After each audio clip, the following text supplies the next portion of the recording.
Purihin ang Panginoon. Magandang gabi sa inyo mga kapatid. Saan kayo naroroon sa mga sandaling ito. Naway ang kapayapaan ng Diyos ay sumainyo.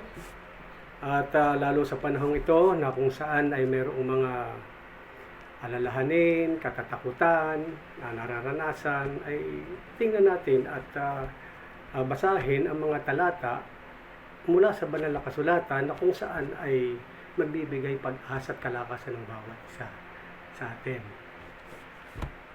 Ang sabi rito,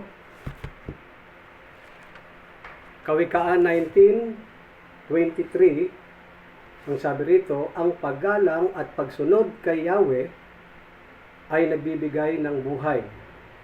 Ang gumawa nito'y makakaranas ng kapayapaan at ligtas sa kapahamakan. Purihin po ang Panginoon. Tayo muna'y manalangin. Dakilang Diyos na makapangyarihan sa lahat. Panginoon, salamat po sa iyo sa lahat ng bagay. Kami nagpapasalamat dahil kontrolado mo ang lahat ng pangyayari. Unay kami ang hawak mo. Salamat na ikaw ay may kakayanan at ikaw ay may kapangyarihan na pinagtitiwalaan naming Diyos. At sa mga sandali pong ito, lalo't sa panahon na amin pong nararanasan ng lahat, O Diyos, ay kailangan po namin ang tulong mo. Kaya naman, salamat sa iyong salita na laging bukas, nakaalalay, Panginoon, at magbibigay ng pag-asa, kaunawaan sa bawat sa amin upang kami ay patuloy na umasa at magtiwala sa iyo at lumakad kami na walang takot sa mundong ito. Salamat po, Panginoon. Ang panalangin ito ay aming hinihiling sa pangalan ni Jesus. Amen. Mga kapatid na minamahal, lalo sa ating panahon ngayon, na kung saan ay punong-puno ang mundong ito, ng kung saan ay takot sa virus. Yan ho ang kung saan ay pangunahin kung bakit ang dahilan ay tayo po ay lahat ay nanatili sa ating mga tahanan at hindi lamang manatili kundi dadating ang katatakutan sa lahat ng halos ng tao. Ang mga frontliner ay takot, gayon sa tawag na kanilang tungkulin ay kahit may takot ay sila'y patuloy na ginagawa ang kanilang propesyon. At gayon din upang magamit sila upang ang mga tao naman na kung saan naapektuhan ito ay kanilang matulungan. Gayon pa man, ang tao ay kung saan ay maraming kinatatakutan ngayon. Gayon din naman, habang nananatiling tao tumatagal ay takot na walang bigas, takot na hindi mabigyan ng tulong, takot na walang makain, kung may pera ay takot na walang mabilhan, at kung may mabibilhan naman ay takot na dahil sila'y walang pera. Nababalot ang mundong ito ng takot. Kung bakit, ang sabi po roon ay don't entertain any kind of fear except the fear of the Lord. It can make us untouchable by the evil one. May magandang pangako ho ang Panginoon. Dito, po pwedeng, ang sabi po roon ay huwag tayong matakot. Pero meron hong takot na tinuro ang Panginoon dito na kailangang meron tayong takot. Una ay sa Panginoon. But we must have fear of the Lord. Kaya kung ating pangmagat po dito ay yung fear of the Lord. Ang pagkatakot sa Panginoon, ang sabi po doon ay hindi paglayo natin mula sa Panginoon at lalayo natin, iiwan natin ang Diyos, ang ating Panginoon. Kundi ang pagkatakot sa Panginoon ay mayroong mga benepisyo. At ang pagkatakot po sa Panginoon ay, meaning nito ay honoring Him. Yun kung saan ay magbigay kalwalhatian sa Diyos, parangal sa Diyos, papuri sa Diyos o karangalan sa Diyos. Kapag tayo po ay may takot sa Panginoon, magbibigay po tayo ng karangalan sa Diyos. Paano mapaparangalan ang Diyos? Una, dapat ay meron tayong karunungan at alam po natin. Sabi po roon, ay the fear of the Lord is the beginning of all wisdom. Merong karunungan at hindi talaga tayo mawawala ang takot sa mundong ito maliban na mapalipat ang ating takot sa Panginoon. Doon dapat tayo may takot sa Panginoon. At kapag may takot tayo sa Diyos, sabi sa mga talatang ito, kung saan ay makakalakad tayo ng mayroong tagumpay. Hindi lamang po alam. May pagkakaiba po ang mga kapatid, ang alam o kaalaman o karunungan, knowledge at wisdom. Ang knowledge ay marami na po tayong alam. Yun po'y kaalaman at marami po tayong alam na salita ng Diyos. Ang wisdom, ang sabi po roon ay yung ating alam, yung ating nag-gather na kung saan impormasyon, meron na po tayong knowledge. Pero kapag ito po ay ating nai-apply na sa ating mga buhay, ang mga kaalamang ito, mayroon ho tayong wisdom o karunungan at yun ho'y magkikita na kung saan yun hong karunungan yun, ang pag-a-apply na yun ang magkakaroon ng malaking pakinabang ang may alam nito. Sabi ho ng Biblia kung saan ay yung pagmamahal natin sa Diyos, yun hong ang pagsunod natin sa Panginoon. Ano sabi po roon? Ang paggalang at pagsunod sa Panginoon. Hindi lang ho nagbabaw, kundi ang sabi po roon, sinasabi ng Panginoon at pinapatunayan, kailangan ng patunay na talagang mahal natin ang Diyos. Nakikilala natin ang marami na nakakakilala sa Panginoon. Pero hindi po lahat naman na nakakilala. O sabi nga ng Panginoon, hindi naman lahat ng tatawag sa akin, Panginoon, papasok sa karya ng langit. Ay sino nga po ba ang kung saan ay magiging karapat-dapat sa Panginoon? Ang sabi po roon ay sa John 14:15, if you love me, do whatsoever I command you. Kung ako'y iniibig niyo, susundin niyo at tutuparin niyo ang aking mga iniutos. Ang pagsunod ay kailangan po natin na gawin upang tayo ho, ang lahat ng ating mga kinatatakot at pinangangambahan sa buhay ay hindi dumating manapa. May mga pagpapala kapag tayo po'y sumunod sa Panginoon. Sabi nga ho ng marami, alam ng marami, ang daan, mawawala ang alahalahan. Ano bang kailangan po natin? Pinakita ho ng banal na kasulatan na kung saan kapag tayo sumunod sa Panginoon, ang pagpapala ay yan po'y nagmumula sa pagsunod. Sa pagsunod. Kaya nga ho laging tinuturuan tayo ng Panginoon na sumunod, although mahirap, hindi ho madali ang pagsunod. Ngunit ang sabi po doon ay kung gusto natin talagang sumunod, kayo ba ibig sumunod sa akin? Ang mga tao nag-alisan. Nung nasa Panginoon. Then pagkatapos, sabi nga ho ng Panginoon sa mga alagad, kayo iiwan nyo ba rin ba ako? Katulad ng ginawa nila, mahirap. Anong iniintindi? Anong inuuna? Pero ang sabi po roon ay hindi po Panginoon. Sabi ni Pedro, Panginoon, hindi kami aalis. Ikaw alalaman ko, ikaw ang may hawak ng buhay ng walang hanggan. At dapat, gayon din po tayo. Alam po natin na kung saan nasa Panginoon ang pinagmumulan ng lahat ng ito, kailangang sundin po natin siya. Hindi ho tayo mahihirapan sa mga pagpapala. Kadalasan, sabi ko nga ho sa isang na-share ko at katotohanan nito mula sa banal na kasulatan ay nakasulat na kung saan tayo naman ay nakadestino na dahil tayo mga anak ng Diyos, pagpapalain talaga tayo ng Panginoon. At ang pagpapala, lahat ng kailangan natin, ang Diyos ay nagpupuno, alam ng lahat ito.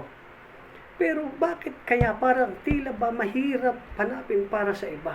Kapatid, kapag alam po natin na ang Panginoon ay sinusunod po natin, hindi sa ating kabutihan, kundi sa kabutihan po ng Diyos, ang sabi po roon, ang pagpapala po, kapag sinunod po natin ang Diyos, hindi na po hinahanap itong mga pagpapalang ito. Kusang sumusunod po yan. Saan ka man pumunta, ay susundan ka ng pagpapala. Dahil pangako po yan ng Diyos. Amen. Purihin po ang Panginoon. At ang sabi po rito, ay kung saan ay ang paggalang at pagsunod ay kay Yahweh, ang sabi po roon ay nagbibigay ng buhay. Sa Amplified pong translation, ito ho ay pinakita, the fear of the Lord leads to life. Pupunta ho talaga sa magandang buhay kapag tayo ho'y may pagkatakot sa Diyos, pagmamahal sa Diyos, nagbibigay ng karangalan sa Diyos, Yun nga lang ho na kung saan ay hindi ho ang ating iniisip ay ang mga bagay na nakakatakot o wala o kulang sa ating mga buhay. Tinuturo po sa atin ng Panginoon na tayo magbigay parangal sa Diyos. Ito po yung katungkulan. Papaano ho ba? Hindi papaano magkakaroon nito, kundi kung papaano ko kaya mabibigyan ng karangalan ang Panginoon. Yan ho ang number 1 panalangin ko sa buhay ko sa Panginoon. Lord, gamitin mo ako papaano ho ba para sa iyong karangalan. And then, ang sabi po dito ay nagbibigay ng buhay. The fear of the Lord leads to life. Then, ang sabi po doon ay ang gumawa nito o ang gumagawa nito ay makakaranas ng kapayapaan. Magandang balita, Biblia. Kapag sinunod po natin ang Panginoon, ginalang po natin ang Panginoon, ay ang masusumpangan po natin, ang mararanasan natin ay kapayapaan, hindi po takot. Hindi po takot. Ito yung pangako ng atin hong Panginoon. Sa iba pong salin, sabi nga ho roon ay so that one may sleep satisfied. Yun ho ay sa Amplified Bible ng translation. Ang ibig sabihin po sa so that one may sleep satisfied, ibig sabihin po ay satisfied life. Satisfied. Contentment. Mayroon kang, ikaw ay kontento sa iyong ginagawa. Kapatid, hindi ka magiging kontento kapag may takot po tayo sa ating puso, sa ating buhay. Kahit ho, mga lingkod ng Diyos, nagkakaroon din ng takot. Even na si Saul, si Haring Saul ay di ho ba napakalakas niyan, makapangyarihan before bago siya naging first king of Israel. Yan ho yung mga katangian, napakatapang po niya, mahusay siya. Pero nung siya ho'y namumuno na dahil sa kahilingan ng mga tao, natakot siya sa kanyang mga tao. Pati ang kanyang trabaho o gawain ni Samuel na maghandog sa Panginoon, tinarbaho na po niya, ginawa po niya at hindi ho yun iba, hindi ho dapat niyang gawin yon. Bakit niya ginawa? Pinagbigyan lang ho niya ang mga tao. Natakot siya sa tao dahil yun ho yung kahilingan.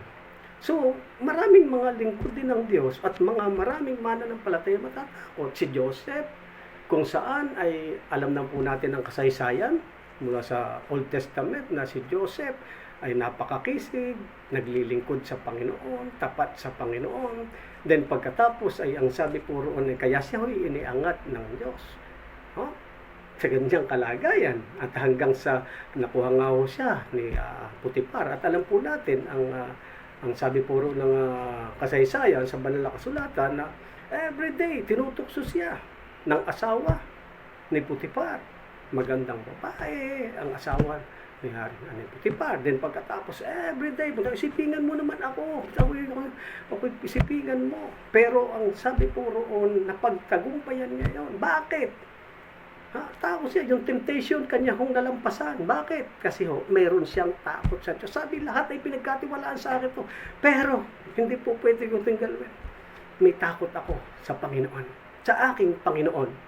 Kapatid, kung may takot ka sa tao, even sina Pedro sa pangangaral, di ho ba nakasalalay dito yung pagsunod sa Panginoon? Okay, hinuhuli po sila. Doon ho sa Acts chapter 4. Sa Acts chapter 4, verse 19, sinabi, nandoon din sa Acts chapter 5, verse 29, na kung saan ay sila'y hinuli, wala namang maling ginagawa. Hindi nga ho maidiretso ka agad doon sa bilangguan. Bakit? Kasi nakikita ng mga tao, wala namang maling ginagawa, nangangaral lang patungkol kay Jesucristo. Kaya sabi niya, ng mga pinuno, ng captain, ng kanyang mga officers, pati ho ang Sanhedrin ay nandoon. Pagkatapos, ang sabi po doon ay, di ho ba? Wag na lamang kayong mangaral patungkol sa kay Jesucristo ito, hindi na namin kayo didiretso doon sa jail o doon sa kulungan. Pero ang sagot nga ni Pedro doon sa Acts chapter 4 verse 19, Acts chapter 5 verse 29, parehong laging tugon. Ano ang tugon po niya? At ang tugon ng mga alagad ay ito, na sinasabi na marapat bang sundin ang tao kaysa Diyos? Hatulan ninyo.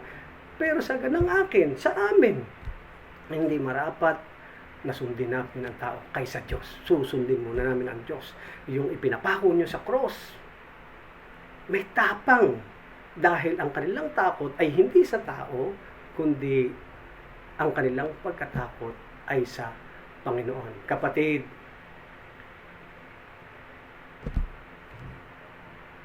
ngayon pong hapon, ipinakita na kung saan sa halip na magkaroon ka ng takot, magtiwala ka at sumunod sa Panginoon. Padala, kung mayroon hong ganito, ang sabi po roon ay, ang gumagawa nito, yun po may paggalang at pagsunod sa Panginoon, yung may takot sa Panginoon ay makakaranas ng kapayapaan, satisfied life, kontento. Kontento ho ba tayo? Ay dadalawang kilong bigas ang dumating, madalang, puro reklamo, puro reklamo, puro reklamo. Sabi nga ho ng iba, ay dapat doon ka magreklamo. Saan ba? Sino ba ang iyong employer? Walang trabaho. Sino ba ang talagang ginawa mong employer? Sino ba ang source? Ang gobyerno ba? Ang mayor ba? Ang kapitan ba? Ang source ng kailangan mo?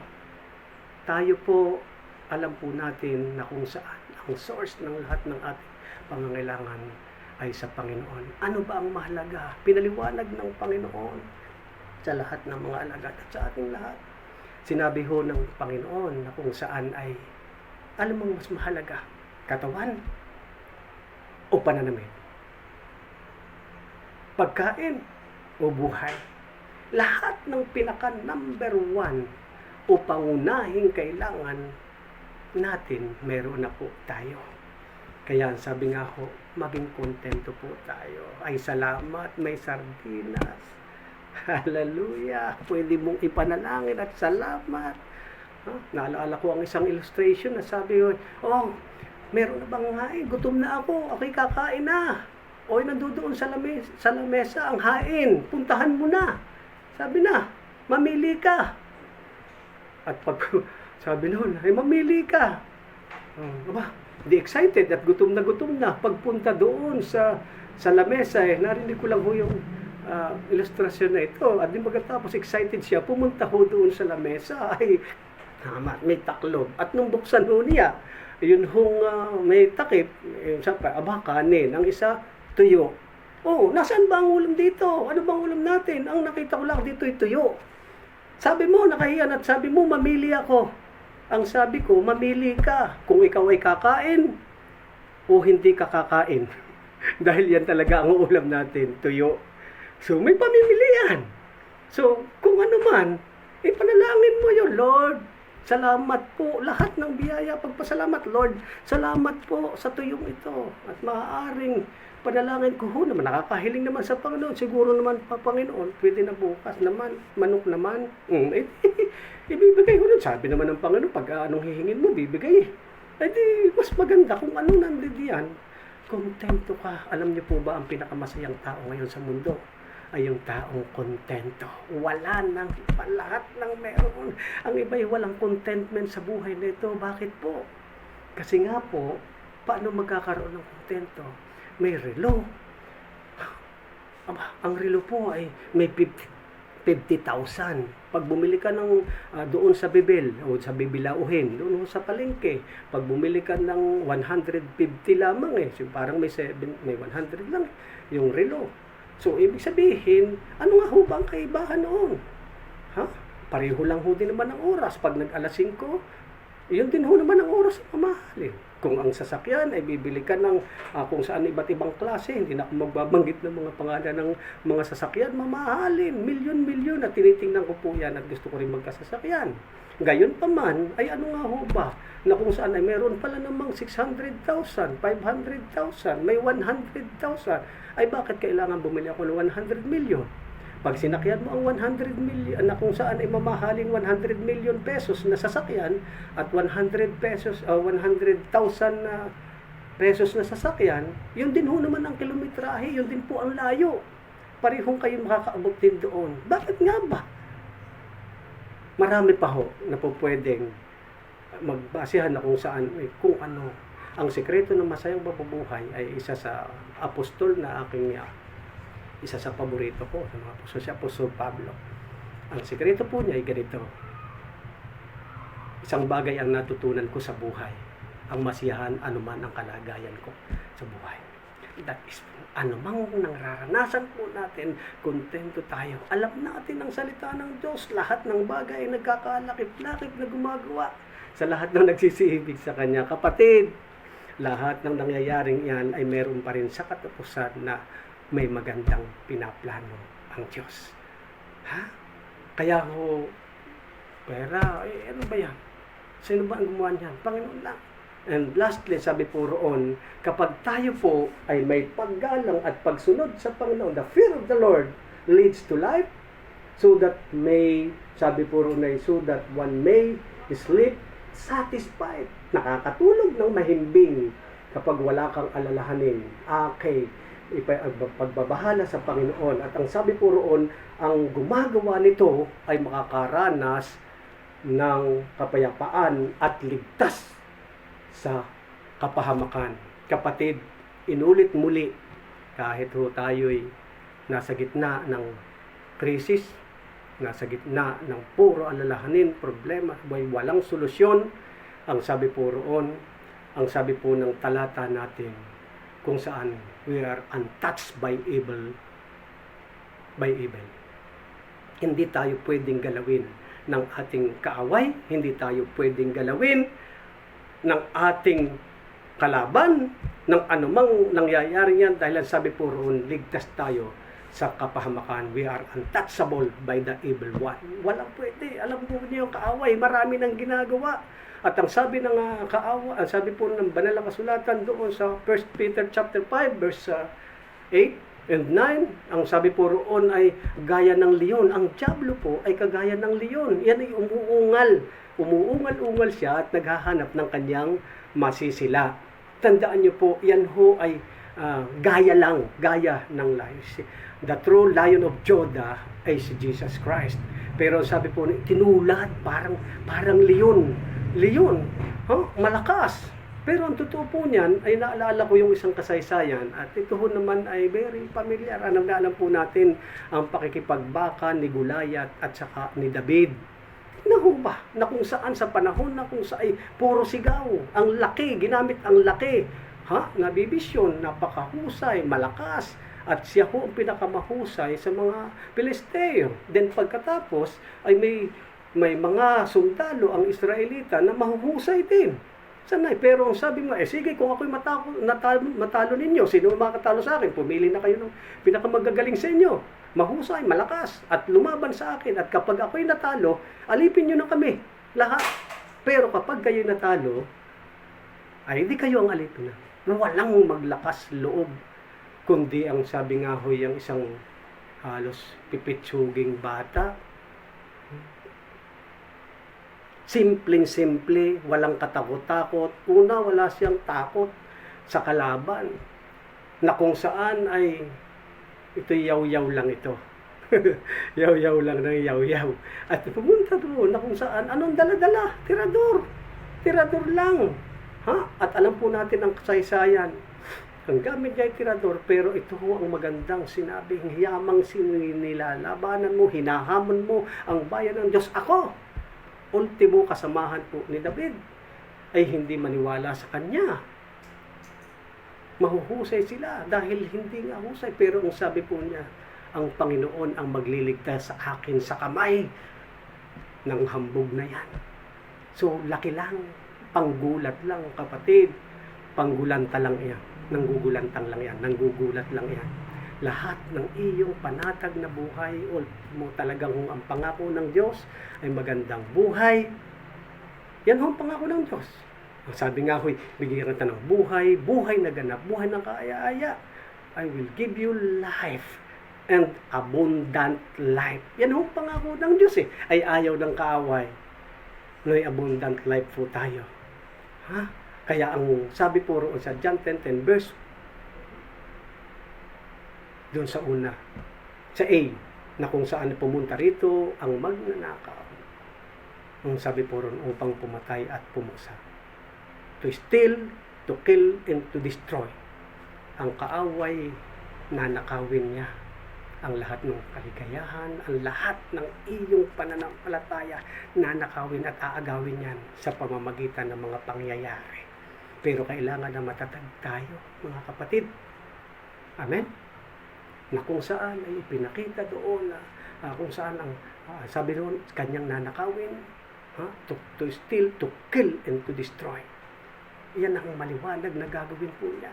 Pero ngayon, kahit sa kabila ng mga pangyayari yan, hindi niya mananakaw ang ating kagalakan, kapayapaan, at ang sabing to destroy. Alam niyo po ba nangyari sa maraming panahon na kung saan ay nawawasak ang tahanan bago mag-lockdown, bago dumating ang mga coronavirus na ito?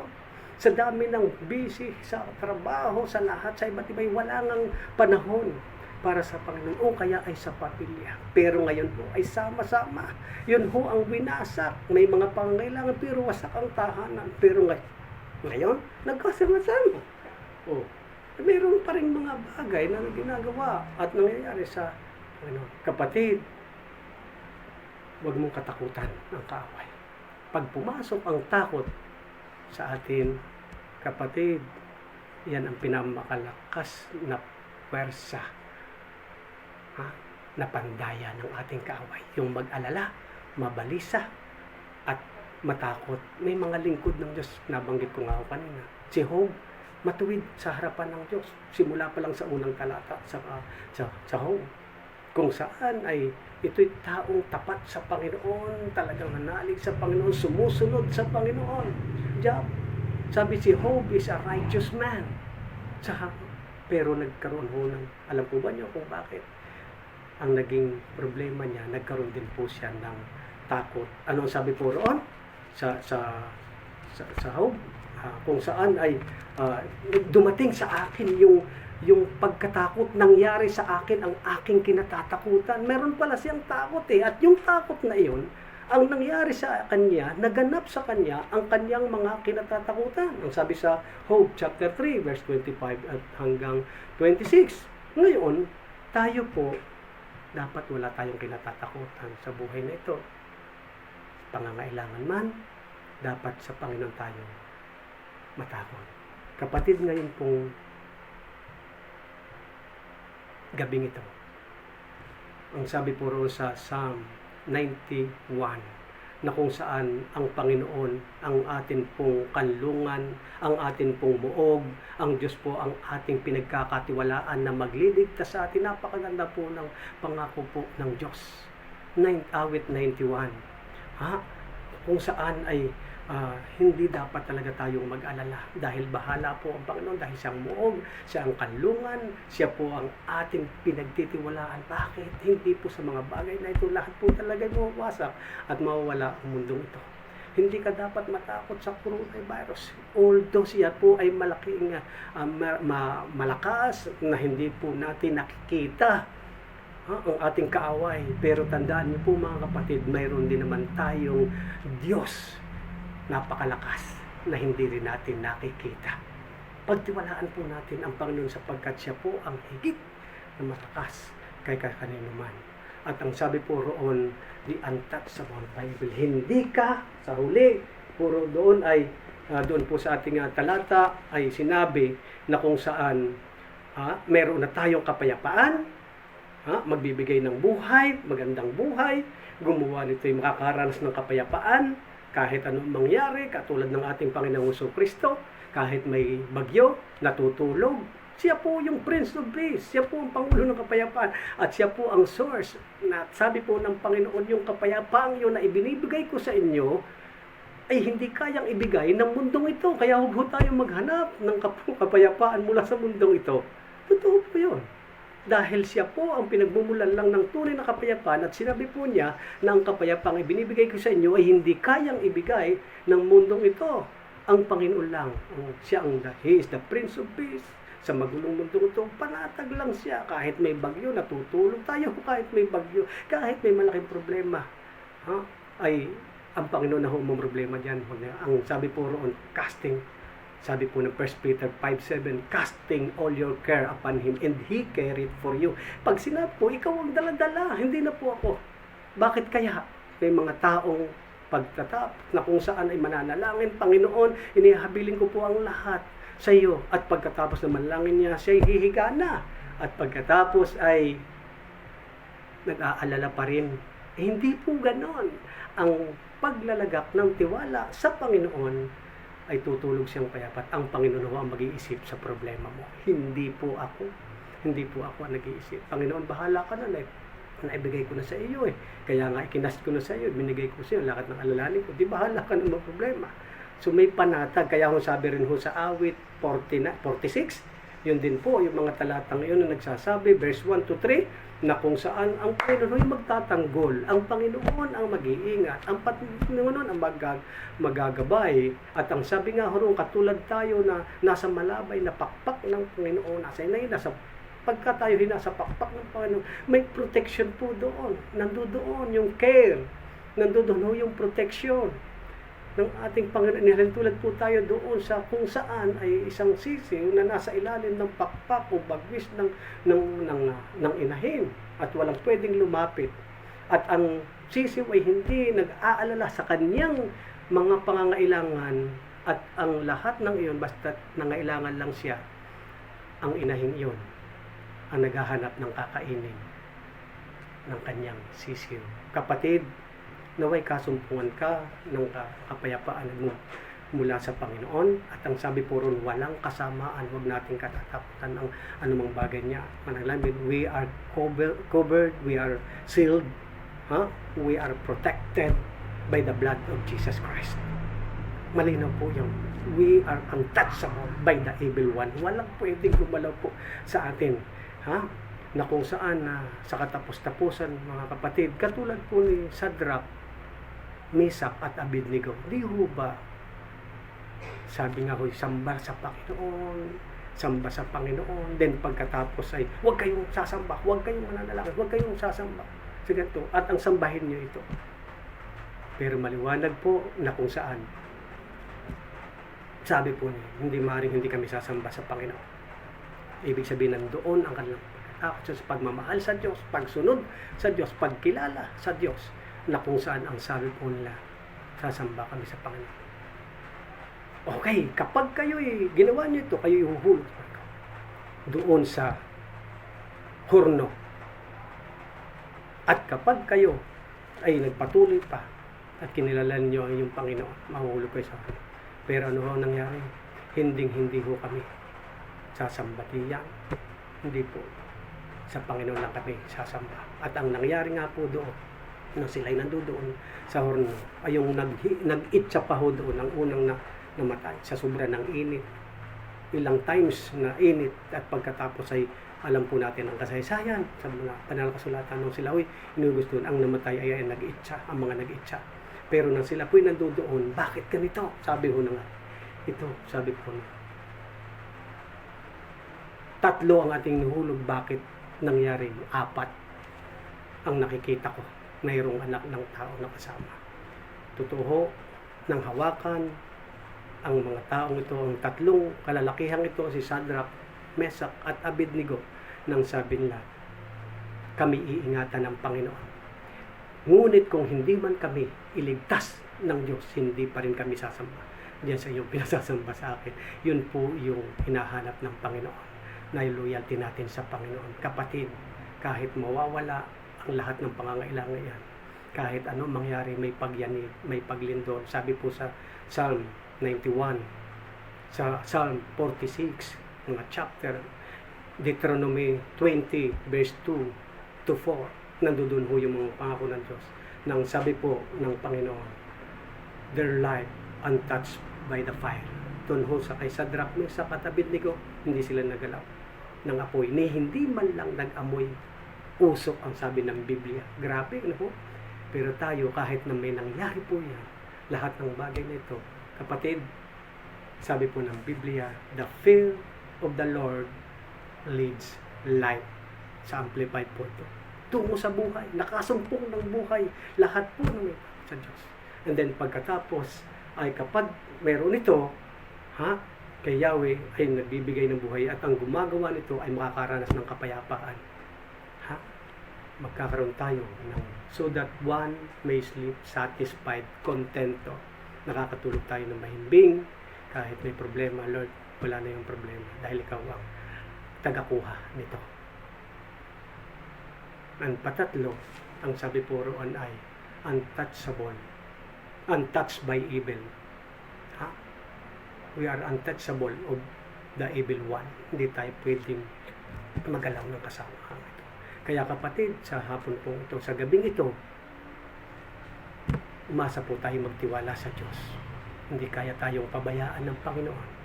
Lahat ng nagtitiwala, gumagalang at sumusunod sa Kanya ay napakagandang pangako. Ang kapayapaan, katagumpayan, yung satisfied life, at then pagkatapos yung untouchable by the evil one. Hindi ka pwedeng galawin ng ating kaway. Kaya kapatid, ngayong gabi, umasa po tayo at magtiwala sa Diyos. Dahil ang Diyos lamang ang pinagmumulan ng lahat ng mabubuting bagay. Panatag kang lalakad dahil ang Diyos ang source ng kalakasan, kapayapaan at lahat ng pagpapala ay nasa Panginoon. Purihin ang Diyos at magpasalamat tayo sa Panginoon. Hallelujah. Glory to God. Amen and amen. Pagpalain kayo lahat ng Panginoon, mga kapatid. Glory to God. Hallelujah. Ito po'y manalangin. Dakilang Diyos, pinasasalamatan ka po namin, O Diyos, sa iyong salita. Amin pong napag-aralan ngayong gabi. At pinasalamatan din po namin na tunay na ikaw mayroong hatid na kapayapaan, kagalakan, katiyakan sa lahat na nagtitiwala sa iyo. At ngayon pong gabi, patuloy po kaming nilalapit po namin ang aming pong pamahalaan simula sa aming pong minamahal na bansang Pilipinas. Mula po sa aming Pangulo, Panginoon, bigyan mo siya ng karunungan, kalakasan, katatagan, at lahat po, Panginoon, ng kabinete, gayon din, O Diyos, tigit ang mga frontliners, Panginoon, ang aming mga doktor, gayon din, O Diyos, ang mga nurse, ang mga pulis, lahat, Panginoon, ang kung saan ay nasa mga pangunahin na gawaing ito, Panginoon, kuberan mo po sila, ingatan mo po sila, Panginoon, at bigyan mo ng kalakasan, ng loob, katatagan, Panginoon, at yung proteksyon mo ang sumakanila, O Diyos. Panginoon, lalo sa panahong ito, ikaw po ang aming kailangan. Proteksyonan po sila, ingatan, at lahat po ng aming mga kababayan, at iligtas mo sa anumang COVID-19 na ito, Panginoon, ay rebuke sa pangalan ni Jesus, in Jesus' name. Bawat pamilya po nila, ang aming po mga mahal sa buhay, ganyan ang mga kapatiran, lahat po ng aming kababayan, nagkakaisa po kaming lumalapit sa iyo, nilapit po namin na kung saan wag mo po silang pababayaan sa panahon, lalo ngayon ay ikaw ang aming higit na kailangan, O Diyos. Salamat po at nawa ang bawat tahanan sa mga sandali pong ito ay patuloy na umasa at magtiwala lang sa iyo sapagkat sa iyo ay mayroong katiyakan, Panginoon. Marami pong salamat sa iyo at muli, pinasasalamatan ka po namin, Panginoon, sa iyong pagtugon sa aming mga panalangin. At kami po'y naniniwala, nagtitiwala, lahat po ng aming panalangin ay tinugon mo na, O Diyos. Salamat po, bawat pamilya, pagpalain mo, gabay at ingatan, O Diyos. Ito pong aming panalangin